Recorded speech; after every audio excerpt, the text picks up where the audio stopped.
So I got sent this whole outfit from Saster for this event, including a nice little tassel here. But what I've noticed is no one else is wearing it. I still were supposed to wear it. I feel a little bit like Bridget Jones showing up in the Halloween costume and no one else did. So I'm going to, at a minimum, take the hat off if that's okay with everyone. But glad to be here. Obviously, I'm all in wearing the outfit and excited to talk to you guys today about how to create pipeline and revenue. So I am the Chief Market Officer here at Sixth Sense. And what I'm going to do is actually just share my own experience as well as ask you guys 6 questions along the way. So we'll keep it interactive and fun. And believe me, we'll get to the pipeline and revenue part, but it's going to be a little bit of a roundabout way. So bear with me. So I have been at Sixth Sense about 2.5 years now, but it's been quite a journey and I've learned a lot, and I'm hoping I can impart some of that knowledge onto you. And when I first got here, I got to say, I felt like a total fish out of water. Everyone's running around talking about all these different MarTech tools, what's in your stack, intent data, CDP, this, that, the other. And I was like, why did I take this job? I have no idea what's going on. And so I had this huge inferiority complex. And I remember sobbing to my husband, what am I doing? I shouldn't take this job. I'm not going to do a good job. And he said, babes, you got to play to your strengths. And so I'm like, oh, I have no strengths. But I realized I actually do have a couple strengths. And one of my strengths, or I think is a strength because I spent 7 some years working on customer experience. So before Sixth Sense, I was at a company called Aperio. And this was the opening slide to our pitch. It was this Forrester study, Welcome to the Age of the Customer. And time again, it proved out, I still love this study, even though it's a little old. It proved out that companies that really invest in customer experience over time exceed their peers that don't. And there's lots of different stats on that. And so at my core, I believe this, and this is one of the things that we did at Aperio was help people really transform their customer experiences. And so that's in my blood. And so I guess question number 1 for all of you guys out there is, do you believe that? And if you want to talk customer experience, who is the guru? Steve Jobs. And Steve Jobs says, you start with the customer experience and work your way backwards to the technology, not the other way around. And so I guess in the chat, who believes that? Who believes that true and true? I know I do. So there's that. The other strength that I have is I actually, while I love marketing and I love being a chief market officer here at Sixth Sense, I actually come from sales. I was a GM. And I'm all about making money. I like to make money for companies. And that's a strength of mine, is really understanding the whole revenue cycle and model. And so I want to ask you guys, what is the most efficient way to double revenue? And I've got 2 answers. Answer A is work more leads. Answer B is really dive in and look at your conversions, look at your cycle times, look at your ASPs, and start to just improve those. What is the right answer? And this is not Pee Wee soccer where everyone gets a trophy. There is one right answer. The right answer is B. Okay, so with that context, I look at MarTech. So I went back to my experience and I said, let me put this other lens. Let me play to my strength and look at MarTech. And then I had this other kind of wild realization. We treat prospects who are actually future customers, right? Prospect is a future customer. We actually treat them like dirt. Why do we treat them like dirt? Why? And what do I mean by that? Let's think about when you go to buy, either in your personal life or in your business life, because in business, we buy technology, services, all kinds of things. What do you want to do? The first thing you want to do, either B2B or B2C, I see your question, Rana. What do you want to do? You want to research, right? I don't want to rock into my CFO's office and not have done my homework and not really understand why I'm buying and what I'm buying. And so what do? We prevent that research with the form. Let's talk about email. I don't know whether it's my personal email or my work email. I've had to declare email bankruptcy twice because it's just so much. It's so overwhelming. We actually send 300 billion emails a day. There's only 7.7 billion people on the planet. So a lot of these emails are spam. And then let's talk about a cold call. I hate it when they spoof the area code of my kid's school. Does that make your heart sink? Because you think, oh my God, something's happening with your kids. And then it's somebody trying to sell me something I'm not even interested in. That sucks. That sucks. But that's our game. That's what we do.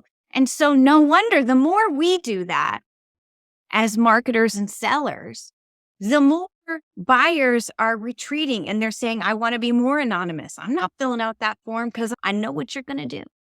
And there's so much conflicting information. I'm going to have to get all these people involved to make a good decision. So it's a buying team. And then there's so much noise that they're resistant. They don't want to take the call. They don't want to respond. So this is the way buyers buy. They're anonymous, they're fragmented, and they're resistant. And some of that is just because we treat them like dirt. And so what happens is all of these calls, emails, and effort start to get lost in what we at 6th Sense call the dark funnel. Because it's all just this noise. But within that dark funnel, there's gold, right, guys? There's gold in there. There's signal. There's people that want to buy. But we can't see any of that. To us, they're anonymous, they're fragmented, and they're resistant. And so as marketers and sellers, we have to work so hard. When I first started, when we talked about an integrated campaign, it was 8 to 10 touches, right? Now just the BDR cadence, just that sales outbound motion, a typical cadence is 15 to 22 touches. So more hours, more content, more tech, more calls. We're working so hard. Why? For MQLs. So we can get that form fill, we can get that email, we can deem it an MQL. And as a recovering software salesperson, I love club and I love nice shoes. And I'm telling you guys, those MQLs, they're not getting us to club and they're not buying the shoes that we would all love to buy. So why are we working so hard for MQLs when we know they're fraught with issues? Now, why do I think they're so fraught with issues? They're either too early or too late. So too early, I just wanted the ebook. I'm not ready for your call. I just want the darn ebook, right? Or they're too late. We're so excited about that hot inbound, right? If they're hot inbounding and requesting a demo with you, they're requesting a demo with everybody else, and you're probably too late. So that's a problem. The scoring tends to be arbitrary. How many of you guys have sat in the rooms with the Post-it notes and said, oh, pricing page, 20 points, baby. Let's give some points for that. There's this, there's that. The only people that won on those sessions was 3M because they sold a lot of Post-it notes. And the other problem with the lead is it's a content. And we know that buyers buy in teams, are a buying group. And so they're fraught with issues. So I had this like weird epiphany. I said, okay, I'm going to apply my lens, my sales lens. And I'm going to apply this customer experience lens. There has to be a better way. And there is actually, because the reality is if you uncover your dark funnel and you start to look at a qualified account, all of a sudden, a lot of interesting things open up because a qualified account looks at engagement across the buying team. A qualified account, what we call the 6QA, looks at anonymous behavior and known behavior.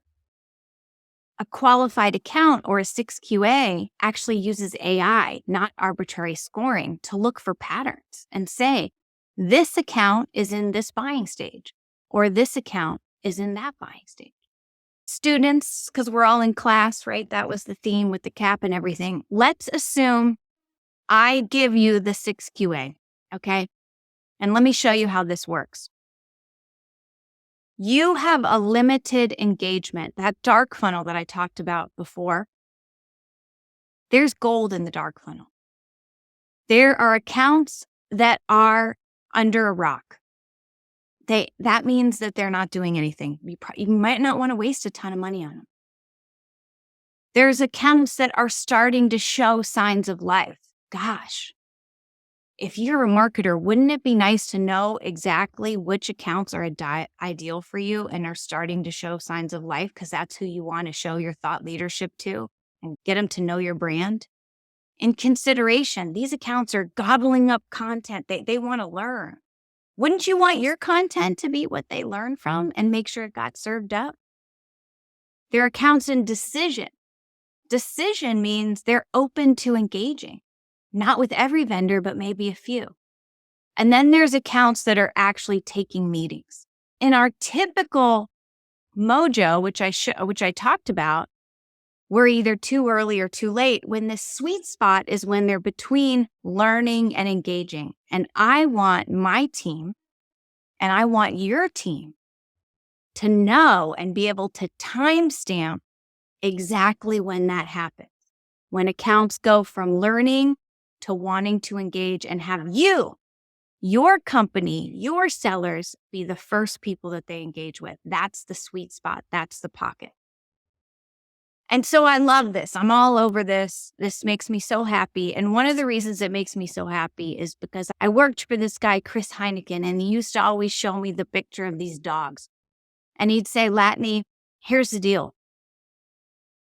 If you're not that first dog, then the view is all the same. And so that's what we want to do with the 6QA. Is be able to make sure that our sellers are that lead dog. And again, it's anonymous and known. It's a buying team. It's no emotion. It's AI, just math. Okay, so I'm here. I get to wear this robe, which makes me feel, I don't know, like I should be in Harry Potter or something. But assume you're free from MQLs. I'm gonna break the chains. I'm gonna give you all the 6QA. You're gonna know exactly where buyers are. The best buyers for you are in your buying cycle. And I'm going to do that a little bit one up. Not only am I going to tell you where they are, I'm going to tell you all the activity they're doing. I'm going to tell you exactly who on the buying team is the best persona for you and who is engaged and who's not engaged. I'm going to tell you the keywords that those personas care about and have researched. I'm going to give you all that. And remember, our lens is experience, right? We believe, everyone said that they raised their hand and said, we believe that a great experience wins. So if you have that, what prospect or future customer experience do you create? Do you create one with forms? Do you create one with spam? Or do you create one with cold calls? I think, and 2 years ago, I had this crazy epiphany and I said, I don't think we need to do this. I think we can freaking break the mold. And I think that it's possible for us to create an experience with no forms, no spam, and no cold calls. And I marched in, we were in person at this point, and I was having a team meeting with my little marketing team. And I said, guys, this is going to be great.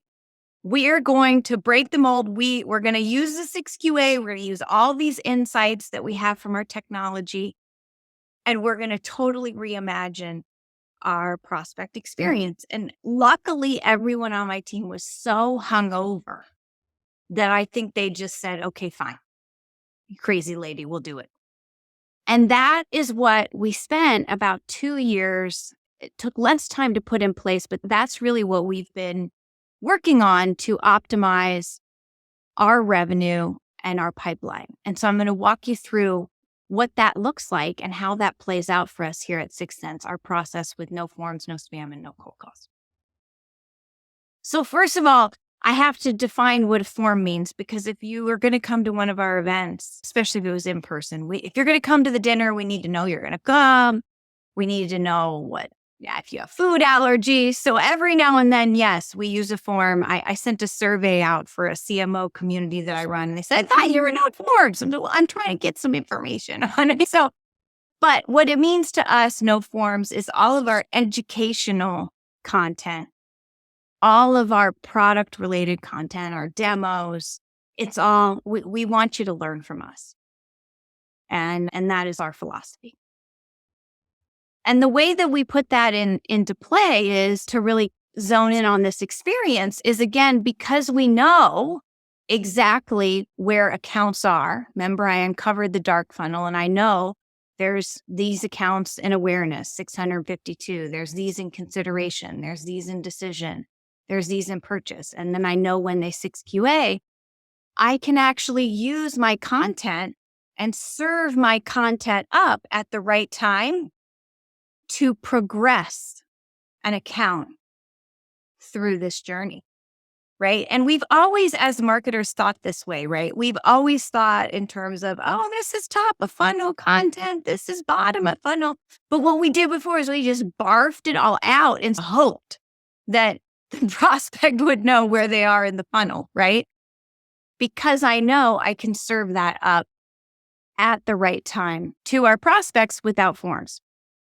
I also, because I know with account identity, I know who's on my website and I know where they are in the journey. As soon as they come to the website, I'm going to welcome them. I'm going to know where they are in the journey. I'm going to know the content they're most interested in.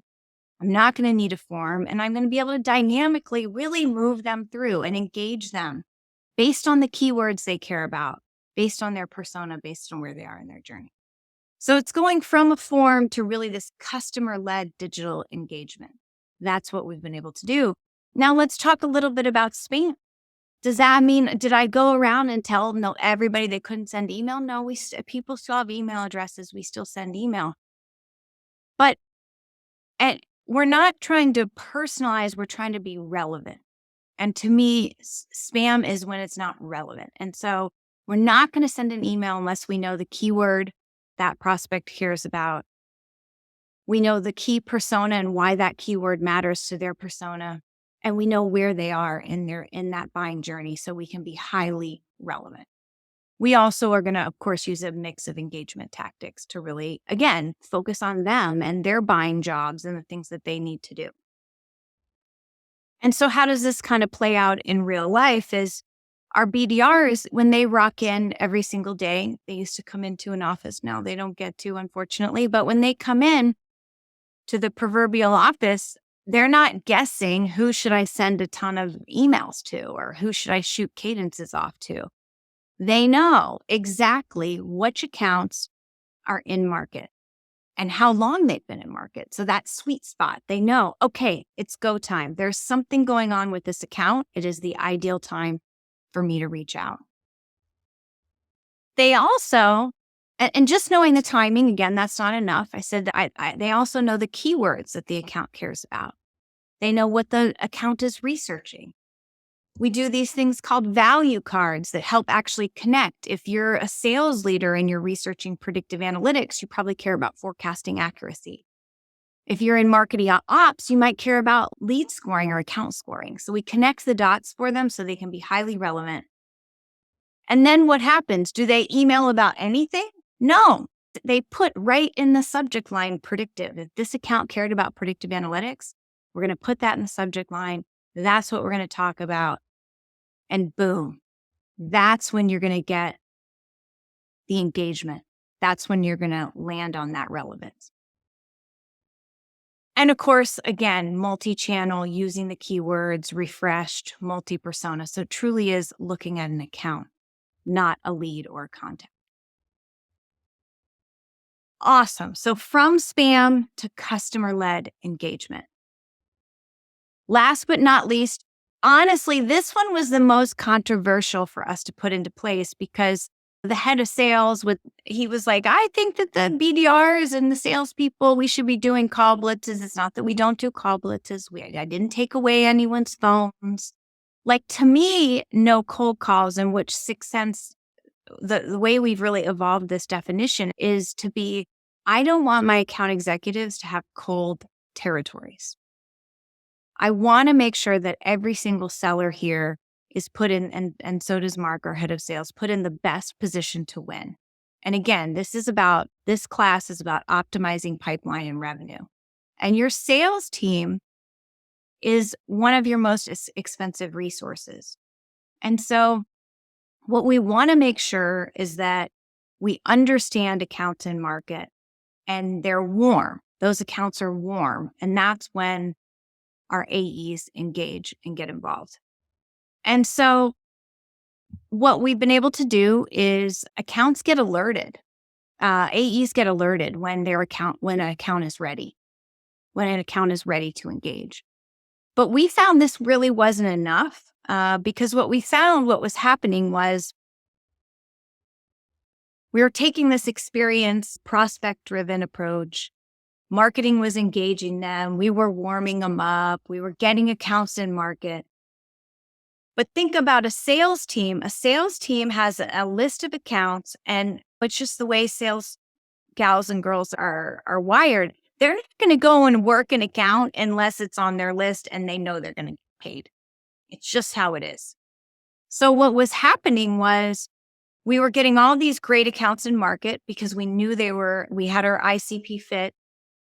And 50%, so all of these accounts in orange weren't getting worked and they were getting left on the floor, and our AEs were working cold accounts. And so we said, this is crazy.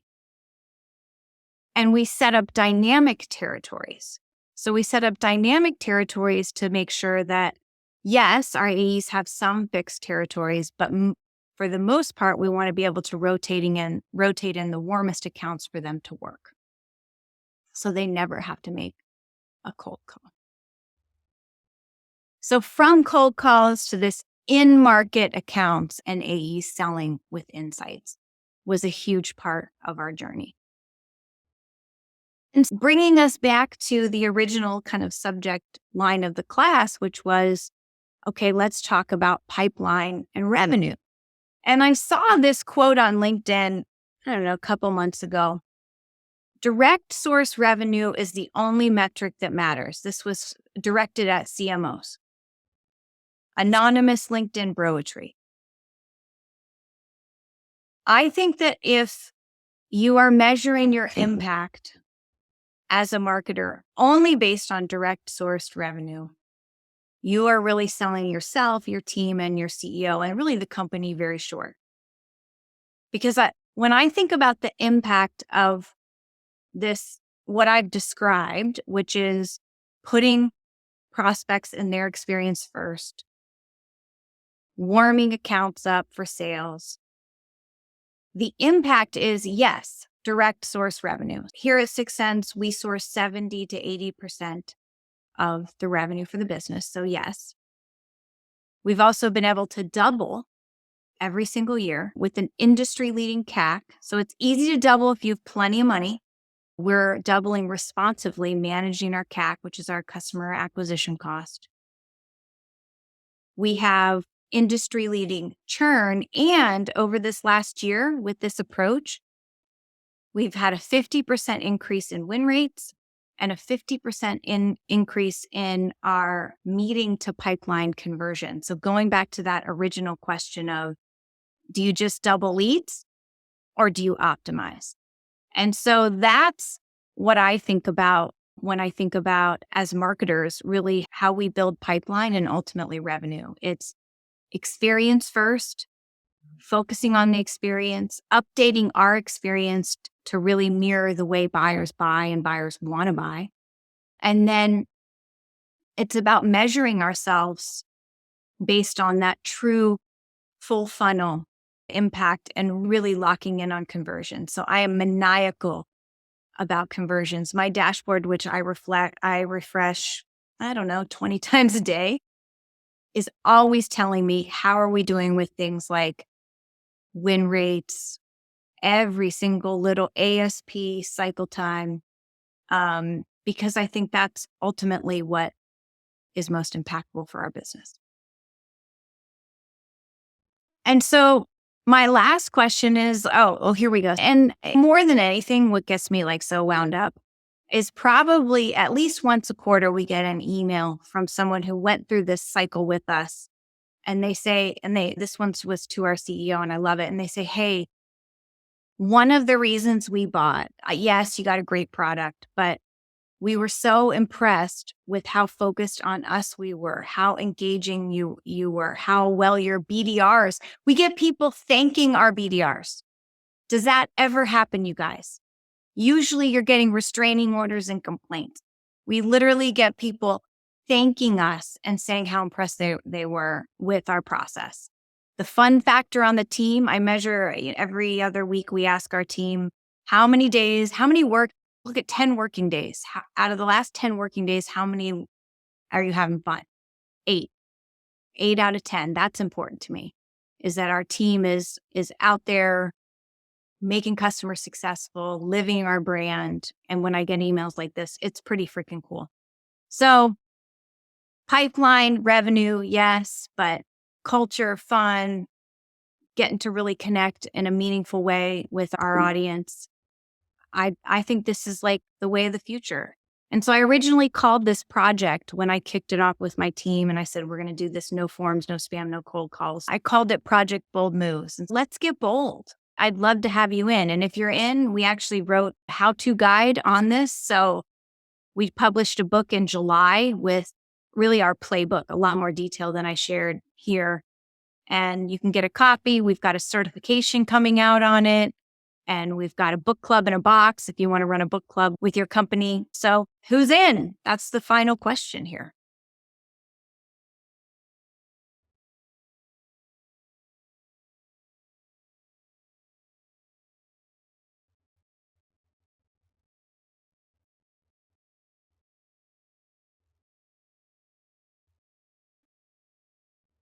Wow. Ben's in.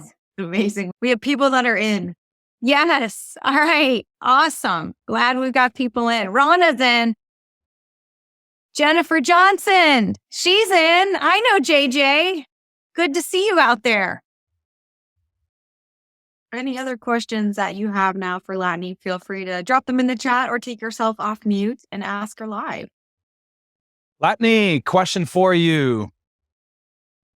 So this was a phenomenal presentation, and I'm incredibly curious, and I'm going to chase after your book immediately as soon as I get off. And my question is, how do you initiate this engagement? Are you sending an initial email from, let's say, your CRM, and then you're tracking them that way?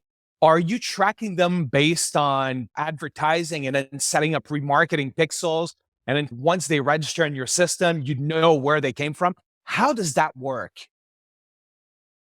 I guess I'm a little bit of a cheater because I'm the CMO of 6sense, so I have 6sense, which is the core of what we use. Now you wouldn't have to use 6sense. You could actually bring a bunch of other products together if you wanted to create. I think it's a Frankenstack, but you could do that. But essentially what you need to be able to do it, and the core is data and insights. So the core is really an embedded CDP. So what we do is we bring in historical data from your map, from your CRM, because we want to look at patterns to see, based on cohorts, what closes, what personas are involved in deals, which ones aren't involved in deals, because we're looking at closed won as well as opportunity open. And the AI is building these models based on pure patterns. We also have company identification capabilities. This is the core of IP that we have, which allows us to connect anonymous activity to an account. I'm getting a little technical here, but there are some key capabilities that you have to be able to have. You have to be able to identify that company in the dark funnel and then run that predictive analytics, which gives you 4 things. 1, it tells you, is this even a good account for me to sell to? And I didn't spend enough time there, actually. That's really critical. Your ideal customer profile. If you don't understand that, you're freaking hosed. And a lot of people don't. And a lot of people think a list of accounts is my ideal customer profile. No. What are the criteria that make this ideal? The other thing that can happen with ideal customer profile is you ask sales. What accounts are good? They give you the accounts that they dreamed about last night. They give you the last deal they just did. They said, we just sold to Walmart. Let's go to Target. So that will get you totally sideways. So really, whether you cheat and use AI the way I do, or you really put a lot of thought into your ideal customer profile, the criteria, that's a critical foundation to making this happen, is nailing that, nailing the buying stages, which you can get through predictive analytics, intent data, which is going to give you those keywords, because that's key to the relevance, right? It is, I'm not reaching out based on what I want to sell you. I'm reaching out based on what I know you care about. And then it's just mixing engagement tactics, right? Whether I use ads, and I find early stage ads are a great way to get people to the website. And then the website is all about how do I make it as personalized and engaging and getting people back to that website. And then something that I think clients can fall down on, which is not a technology thing at all, it's really just a good marketing thing, is what's your call to action? Like, how are you giving people value? And really thinking about, for those late stage accounts that you know are late stage, is it a product? We talk about like product snacks or a calculator, or how are you really giving them something of value to want to engage with you and stay interacting on your site? So anywho, does that answer? That probably doesn't even answer the question. It's a long one. Chapter 3 in the book goes through the tech stack required. There's 11 essential capabilities. Awesome. I'll read the book and reach back to you after that. All right, cool. Thanks.